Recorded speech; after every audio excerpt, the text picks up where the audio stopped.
70 लाख रुपया दे दें आपको, हम बाहर यूएसए के अंदर ना सिर्फ भिजवा देंगे बल्कि इसके साथ ही साथ आपको एम्प्लॉयमेंट भी दिलवाएंगे, बाहर आपकी प्रॉपर्ली नौकरी करवाएंगे। यानी कि इनको यकीन दिलाया गया कि पक्का काम किया जाएगा। तुसी जनाब वो जिवें फीका अमेरिका पहुंचे सी, तुसी भी अमेरिका पहुंच जाओगे। बिस्मिल्लाहिर्रहमानिर्रहीम, मैं हूं कैसर इफ्तिखार और आप देख रहे हैं मेरा डिजिटल चैनल कैसर इफ्तिखार ऑफिशियल।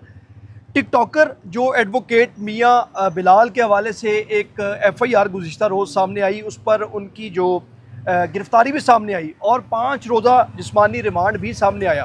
इस सारे केस के ऊपर बात करने के लिए मेरे साथ इस वक्त मौजूद हैं तलहा सईद, जो कि सीनियर कोर्ट रिपोर्टर भी हैं।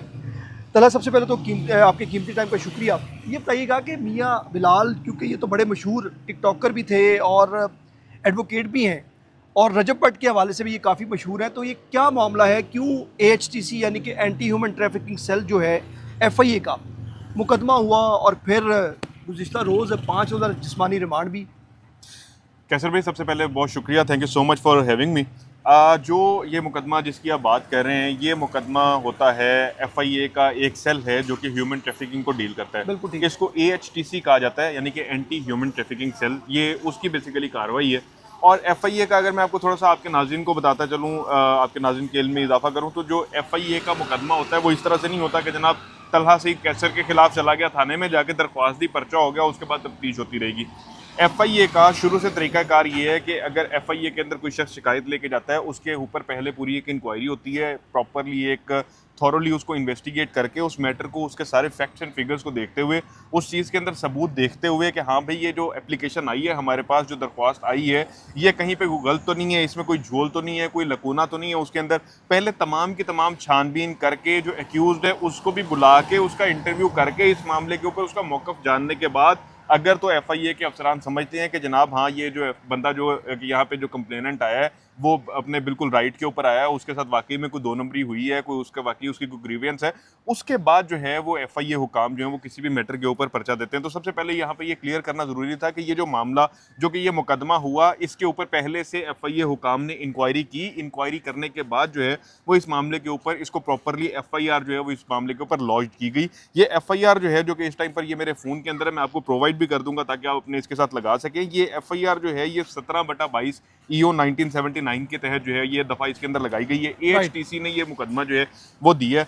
अब ये जो कहानी है इसके अंदर, एक साहब जो है वो FIA के पास पहुंचते हैं। कहानी अगर मैं आपको सारी बताऊं तो वो बताते हैं FIA को, जनाब ये 2 अफराद हैं, एक नईम सरवर साहब है, और एक साहब जो है उनका नाम है मियां बिलाल साहब। अब ये नईम अरशद और मियां बिलाल, इन दोनों अफराद ने मेरे से फ़ायदा किया कि जनाब आपको हम US से भिजवाएंगे, वहाँ पर जाके आप अपनी कमाई कीजिएगा, वहाँ पे जाके आप अपने नोट शोट कमाइएगा, डॉलर कमाइएगा। अब आपको पता है कि आजकल बहुत सारे नौजवानों के अंदर बहुत सारे अफराद चाह रहे हैं कि यार हम बाहर निकल जाएं, डॉलर के अंदर कमाई करें, यूरो में कमाई करें, ज़रा घर वाले सीधे हो जाएंगे, घर के कर्जे उतर जाएंगे, बहन की शादी हो जाएगी, बहन का जहेज बन जाएगा। तो बहुत सारे लोगों के ना ज़हन के अंदर ख्वाब होते हैं, वो इसी वजह से ट्रैवल एजेंसीज़ के पास, ट्रैवल एजेंट्स के पास जो है वो जाते हैं अपने उन ख्वाबों की ताबीर के लिए कि जनाब ये हमें बंदा जो है ना बाहर भिजवा देगा और हमारा जो है। अब उसके अंदर होता क्या है कि बहुत सारी एजेंसीज़ बड़ा अच्छा काम भी कर रही हैं, वो बाकी लोगों को प्रॉपरली कंसल्टेंसी दे रही हैं, प्रॉपरली अच्छी सर्विसेज दे रही हैं, लेकिन बहुत सारे ऐसे हैं जो कि आप उनके पास गए, उस टाइम पे बड़े सुहाने ख्वाब दिखाए गए, उसके बाद जनाब लारे लप्पे शुरू हो गए, उसके बाद नंबर भी ब्लॉक हो गए, उसके बाद फ़ोन भी बंद हो गए, फ़ोन उठाना भी बंद हो गए, दफ्तर आए तो गार्ड ने कह दिया जी नहीं है मियाँ साहब जी, फलाने साहब नहीं है, तो निकल दे, वो चले जाओ इधरों। अब इस केस के अंदर भी ना कुछ कहानी है जो FIR के अंदर जो लिखी हुई है ना सारी की सारी, इस FIR के मुताबिक जो है वो कहानी कुछ ये वाली भी इसी तरह की लग रही है। ये साहब गए हैं इनके पास और इनको जाके इन्होंने कहा कि जनाब हम बाहर जाना चाहते हैं। इन्होंने कहा जी हम आपको US से भिजवा देंगे। US से भिजवाने के लिए 70 लाख रुपया आपका लगेगा। 70 लाख रुपया दे दें आपको, हम बाहर USA के अंदर ना सिर्फ भिजवा देंगे बल्कि इसके साथ ही साथ आपको एम्प्लॉयमेंट भी दिलवाएंगे, बाहर आपकी प्रॉपरली नौकरी करवाएंगे। यानी कि इनको यकीन दिलाया गया कि पक्का काम किया जाएगा। तुसी जनाब वो जिवें फीका अमेरिका पहुंचे सी, तुसी भी अमेरिका पहुंच जाओगे। वो हुण इस फीके नूं अमेरिका ते की पहुंचाना सी, वो 70 लाख रुपए इससे मांगे गए और फिर मुख्तलिफ टाइम के अंदर, मुख्तलिफ मौकों के ऊपर, मुख्तलिफ जगहों के ऊपर दोनों अफराद ने अलहदा, यानी कि जो ये मियाँ साहब भी हैं और जो इनके जो साथ दोस्त भी हैं, जो दूसरे को एक्यूज्ड हैं इसके अंदर, इन दोनों ने इस शख्स से मजमूई तौर के ऊपर 50 लाख रुपए से जायद की रकम जो है वो ली है। अब इस पर्चे के अंदर, जो कि ये पर्चा दिया गया है, इसकी स्टेटमेंट के अंदर ये लिखा गया है कि जनाब व्हाट्सएप चैट्स भी मौजूद है, कि जनाब हाँ जी इसके अंदर ये मियाँ साहब के साथ और दूसरे जो को अक्यूज़्ड है उसके साथ इनकी बातचीत हुई है कि जनाब हाँ हमें जो है वो बाहर हम आपको भिजवा देंगे, वीज़ा लगने के हवाले से, एम्प्लॉयमेंट के हवाले से उस चैट्स के अंदर बातें हैं। फिर वो जो पेमेंट है उसके अंदर कुछ पेमेंट जो है वो कैश दी गई है, इस तरह से मुख्तलिफ मीडियम से वो पेमेंट जो है वो दी गई है इन दोनों को। ये सारी की सारी चीज़ें जब FIA ने देखा है कि हाँ यार वाकई ये बंदा 51 लाख रुपया अपना लुटवा के हमारे पास आया है, तो फिर FIA ने इन दोनों के खिलाफ जो है वो ये मुकदमा दिया है और इसके अंदर जो है वो इनको गिरफ्तार किया गया। गिरफ्तार करने के बाद कल उन्हें जो है वो कोर्ट में पेश किया गया। पेश करने के बाद मेरा ख्याल से उनका 5 रोज़ का जिस्मानी रिमांड जो है वो उनका मंजूर हुआ है। 5 रोज़ अभी मजीद जो है वो FIA के पास रहेंगे, FIA उनके साथ तहकीकात करेगी। और देखें यहाँ पे ये मामला आ जाता है लीगल फिटर्निटी का, तो मैं बड़ा क्लियर कट जो है वो आपके इस मीडियम के थ्रू मैं आपको बता रहा हूँ कि जनाब जितने भी वकला हजरात हैं हमारे लिए काबिल एहतराम है। सारी की सारी वकला बरादरी ऐसी नहीं है, लेकिन देखें बहुत सारे लोग कहीं जर्नलिज्म के अंदर भी आपको काली भेड़ें नजर आएंगी, कहीं पर आपको पुलिस में भी, लीगल दूसरे फटर्निटी में भी, डिपार्टमेंट्स में भी। डॉक्टरों के अंदर भी, पुलिस के अंदर भी, मतलब जिस भी फोर्स का नाम ले लें, जिस भी इदारे का, जिस भी महकमे का नाम ले लेंगे, वहाँ पर आपको पांचों उंगलियां बराबर नहीं मिलेंगी। अच्छे लोग भी मिलेंगे, बुरे लोग भी मिलेंगे। मैं अल्लाह माफ करे यहाँ पे स्टैंप नहीं लगा रहा कि मियाँ साहब और ये जो इनके को एक्यूज्ड हैं ये जनाब वाकई में इन्होंने 2 नंबरी की ही की है। लेकिन जो FIR का मतन है, जैसे मैंने पहले बताया कि FIA ने पहले इंक्वायरी की, उसके बाद ये FIR दी गई है, तो FIR का मतन जो है वो हमें यही बता रहा है कि इन्होंने 50 लाख रुपया जो है वो इस शख्स से लिया। हो सकता है कि ये पहले वाकई में किसी को भिजवा चुके हों बाहर और उसी तजर्बे की बुनियाद के ऊपर ही ये इन्होंने इससे भी पैसे लिए हों कि जनाब पहले उन्होंने फलाने ने भी भेजता सी, फलाने ने भी भेजता सी, तो भी भेज देंगे, मसला कोई नहीं। और इस पर्टिकुलरली इस शख्स के मामले के अंदर कोई ऐसी चीज़ें आ गई, क्योंकि देखें हमारे सामने तो वो FIR, अभी जो दूसरी साइड ऑफ स्टोरी है जो मियाँ बिलाल साहब की और उनके जो दोस्त हैं जिनके साथ वो मिलकर ये काम कर रहे थे वीज़ाज़ का, उनकी साइड ऑफ स्टोरी क्या है वो हमें नहीं पता। अब हो सकता है इसके अंदर जो इनके ये क्लाइंट थे उसकी तरफ से कोई ऐसी टेक्निकल चीज़ें हों, कोई ऐसे को मामला आए हों कि उसका केस ख़राब हुआ हो, या हो सकता है वो उस तरह से उस पैराए पे पूरा ना उतरता हो जिस तरह से उन्होंने पहले मियाँ बिलाल को या जो उनके कोएग्यूज को जिस तरह से गाइड किया था। लेकिन बहरहाल ये मामला तो हुआ है, 50 लाख रुपया इन्होंने पकड़ा है जो कि FIR के अंदर लिखा हुआ है और उसके ऊपर ये जो है मुकदमा किया। मियाँ बिलाल क्योंकि रजब भट्ट के दोस्त भी हैं और इस वजह से वो काफ़ी मशहूर भी हैं, टिकटॉकर भी हैं, एडवोकेट भी हैं, तो उसमें उनके जो बड़ा एक ना दोस्ती का कैसे भी मैं आपको बताऊं, ये जो दोस्ती का ये जो प्यार मोहब्बत का रिश्ता है ना, ये बड़ा ना अप्स एंड डाउन का भी शिकार रहा है। आपको याद होगा इसके अंदर मतलब दोस्ती, अब मुझे नहीं समझ आती ये जो सोशल मीडिया की दोस्ती हैं और सोशल मीडिया इन्फ्लुएंसर्स की जो आपस की दोस्ती हैं वो क्या है। क्योंकि जैसे अब मिसाल के तौर पे हम दोनों जर्नलिस्ट हैं, एक अरसा दराज से हम लोग फील्ड में काम कर रहे हैं, इकट्ठे हम लोगों ने आंसू गैस की शेलिंग भी खाई है, इकट्ठे हम लोगों ने डॉक्टरों के साथ YDA का एहतजाज हो वहाँ पे पेले भी गए हैं इकट्ठे, हमने इकट्ठे दौड़े भी लगाई हैं जहाँ पे ऐसे छापा पड़ा।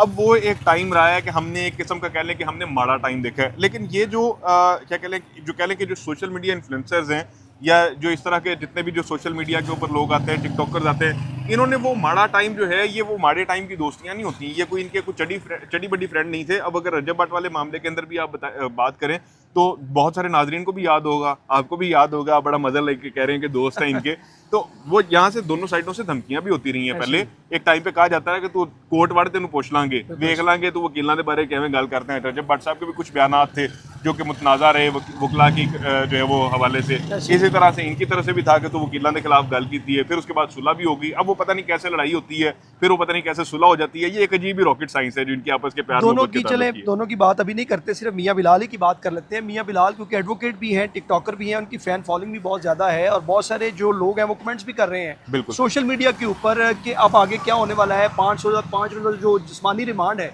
उसके बाद थोड़ा कानूनी तौर पे आम नाज़रीन को बता दीजिएगा कि क्या होने वाला है। देखें, जब किसी का जिस्मानी रिमांड दिया जाता है तो उसके बाद जैसे 5 रोज़ बाद इनको दोबारा पेश किया जाना, अब 4 रोज़ रह गए। मैं आपको बताता हूँ, वही मैं उसी तरफ ही आ रहा हूँ। अब ये 4 रोज़ बाद दोबारा अदालत के सामने पेश होंगे। अदालत उसके अंदर सवाल करेगी कि जनाब आपको 5 रोज़ के जिस्मानी रिमांड के ऊपर बंदा दिया गया था, क्या मिला इसके अंदर से, क्या तफ्तीश हुई है, क्या हुआ है। फिर उसके बाद तफ्तीशी जो है ना वो उसके ऊपर अपनी पूरी रिपोर्ट जो है वो जमा करवाता है। वो बताता है कि जनाब 5 दिन में हमने इनसे ये इंटेरोगेशन की, हमें ये इन्फॉर्मेशन जो है वो उनसे मिली है, इनके मोबाइल फ़ोन से या फलानी जगह से ये चीज़ जो है वो हमने रिसीव की है, ये चीज़ हमने वहाँ से जो है वो निकाली है।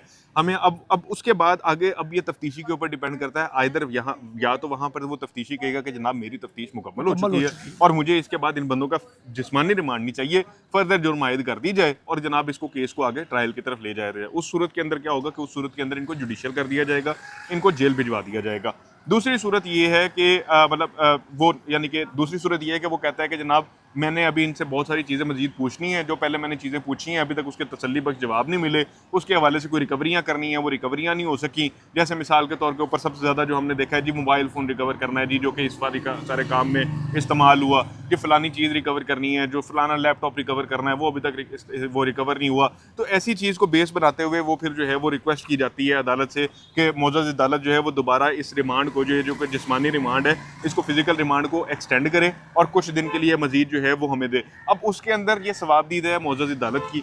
इधर बहुत सारे केसेस में हमने ये भी देखा है कि मोअज़्ज़ज़ जज साहब जो है वो अगर मिसाल के तौर पे 14 रोज़ का जिस्मानी रिमांड मजीद मांगा जा रहा है जी, जज साहब कहते हैं नहीं जी 14 दिन मजीद बहुत एनफ है, आप ऐसे करें 10 दिन के लिए बंदा ले जाए, मजीद 10 दिन के बाद देख लीजिए, हफ्ते के लिए बंदा ले जाए, हफ्ता मजीद जो है वो जिस्मानी रिमांड उसको एक्सटेंड कर देंगे, बाकी जो है वो बाद में देखा जाए। बहुत सारे केसेस में हमने ये भी देखा है, जैसे अब मिसाल के तौर के ऊपर एक साहब का केस आया, एक पॉडकास्टर है, यूट्यूबर है, बिल्कुल। उनका केस आया, वो जनाब उधर तफ्तीशी नहीं कह दिया कि जनाब मैनू मजीद ना जिस्मानी रिमांड चाहिए, जुडिशियल कर दे। तो अब बहुत ये दोनों पॉसिबिलिटीज हो सकती हैं, तो ये तो मेरा ख्याल है कि कमरा अदालत के अंदर ही जो है वो चीज़ सामने आएगी। बहुत शुक्रिया तलहा सईद भाई साहब मौजूद थे, और मियाँ बिलाल जो एडवोकेट हैं, टिकटॉकर भी हैं, उनके केस के हवाले से बताया जा रहा था 5 रोज़ का जिस्मानी रिमांड जो है वो एंटी ह्यूमन ट्रैफिकिंग FIA का जो विंग है उसको दिया गया।